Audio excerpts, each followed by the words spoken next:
Good morning, YouTube. Today is August 23rd, 2020, and this is my 7-month post-amputation update.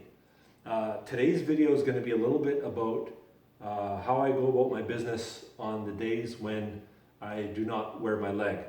To give you a bit of a background, I have finished up my physiotherapy and I did a graduated return to work program through WorkSafe BC. So now I'm back working full-time as a heavy equipment operator for a local contractor. So I'm wearing my leg all day, every day, giving it a pretty good workout, and in turn it's giving my body and my limb a pretty good workout.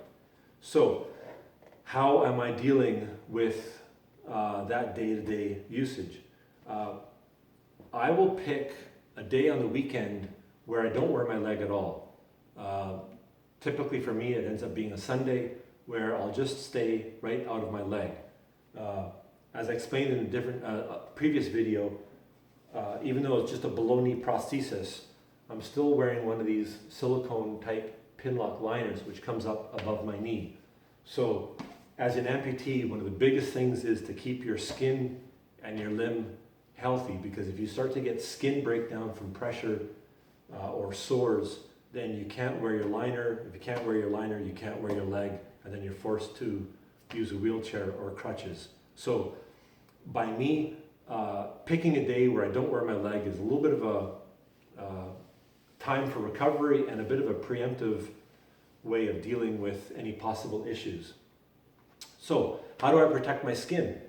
Well, generally the area that is under my liner, I'll just use a standard off-the-shelf type moisturizer, something with a bit of aloe vera, just to keep that skin kind of soft and moisturized, prevent it from drying out. Once a week on my liners, like these get washed every night after work, but once a week I'll spray the insides of them with a bit of alcohol spray just to keep them kind of bacteria free. Now, as a below knee amputee, there's 3 main areas which seem to cause a lot of issues. And that's the top of your tibia, just below your kneecap, what they call your distal tibia, that's where your bone has been cut.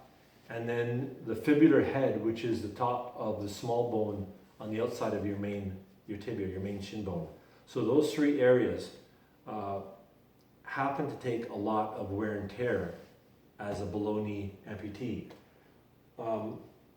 I do a spot application of this cream here. This is called EDAP cream. It's kind of like a vitamin E, kind of like a revitalization cream. So I'll do a spot application of that on those 3 areas at night just to help heal them up. Again, skin issue is super important. So you're best to just spend the time and effort to take care of that skin to prevent a skin breakdown. Once you have a skin breakdown, it's really, really hard to recover.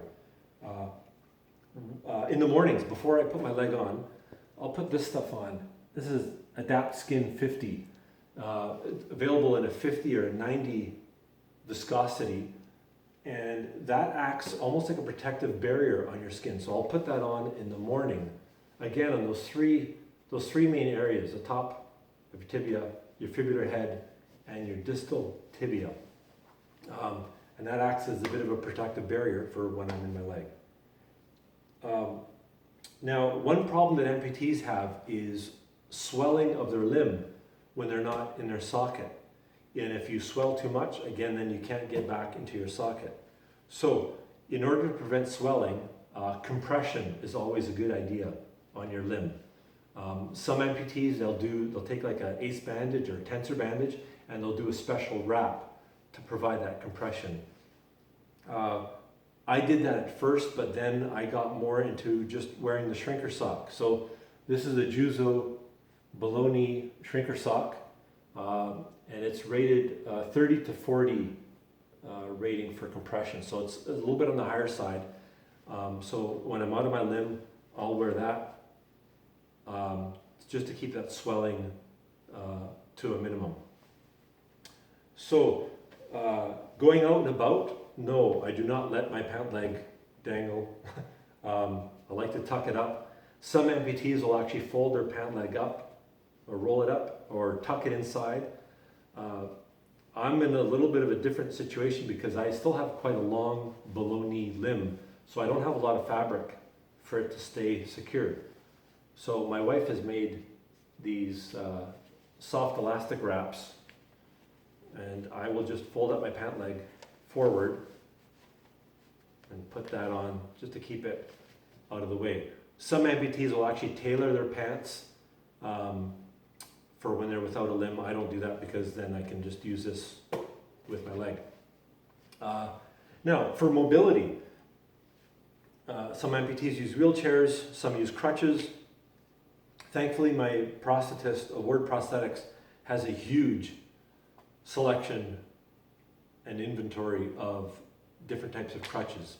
So I am still using the Ossenberg forearm crutch, an aluminum crutch, nice, simple black, and they are equipped with these Ascenium tips, which are a bit of a wider base.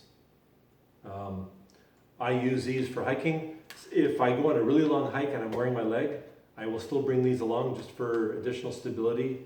Or if I'm obviously without my leg, these will be my full, act as a full weight bearing crutch. Again, they have a special contoured handle, which makes them really comfortable, and the semi-closed arm cuff. So they are they are secure on your arm, but being semi-enclosed, they can still pop off if you happen to take a stumble and fall. If you're locked into there, it's a good way of breaking your arm if you happen to take a tumble. So that semi-enclosed cuff still keeps them on you, but in an emergency, they'll break free. Now, going out as an amputee, I hear a lot of amputees remark about the looks or questions or comments that people in the public give them. I really haven't had any of that. In fact, it used to happen to me more before I had my amputation, when I was still limping around in my big leg brace. A lot of people would come up to me and ask, what was the situation with my ankle? Why was my foot in that condition? Why do I have to wear a brace? And on and on. And that kind of got fatiguing and annoying. As an amputee, if I'm in shorts and they see my prosthesis, or if I'm out and about in my crutches without my leg on, I guess my appearance is kind of self-explanatory. And I haven't really had anybody come up to me and ask me questions. You get the odd glance or stare, but nothing that really makes me feel uncomfortable. Now, as far as getting around, driving, yes, as a right below knee amputee, I did redo my driving test through a local occupational therapist. I did two types of tests. So the first test I did, I was wearing my prosthesis. I drove a car with normal controls using my right foot. Then I redid that test without my leg using a crossover technique with my left foot, driving it automatic. So as a result, my driver's license doesn't have any restrictions on it. If I'm wearing my leg, I can still drive a standard transmission. If I'm not wearing my leg, I'll just use a crossover technique using my left foot for accelerator and brake.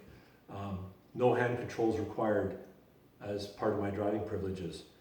So anyways, that's how life is going on right now. If you're an amputee, don't be too concerned about the appearance of being out and about without your leg. Just concentrate on getting out, doing those things you love, being active. That's probably my best advice. Every situation is going to be different for different people, so it'll take a while. Find out what works best for you and stick with it. So that's my update. Hope that helps you out. Talk to you soon. Bye.